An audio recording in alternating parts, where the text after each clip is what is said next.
Then it's your update. Yan, may media interview ngayon si Alden for Stars on the Floor 2026 Season 2. At kasama rin niya ang Dance Authority Coach Jay at si Rayber Cruz. Kasama na si Rayber kasi Stars on the Floor.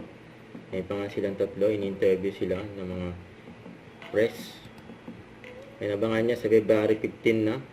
And on GMA. May nabangan na Stars on the Floor ni Alden bilang host. To all our kapusos po all over the Philippines, maraming salamat po sa suporta niyo sa Stars on the Floor Season 1, and right now we're blessed to be given the opportunity to do Stars on the Floor Season 2, and shout out po sa lahat ng mga K-pop fans dyan all over the Philippines at pakikita niyo na yung mga idols niyo na makakapag-perform dito sa Stars on the Floor stage, and we can't wait for you guys to see what we have in store for you this season 2. So abangan niyo po kami this coming February 15, only on GMA. Yun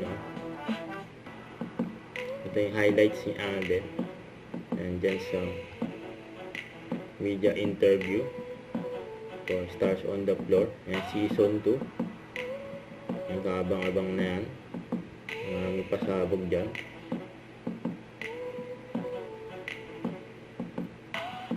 Okay, excited na si Alden. Ayan pa nga yung mga nag-interview kila Alden. Ito yung group picture nila.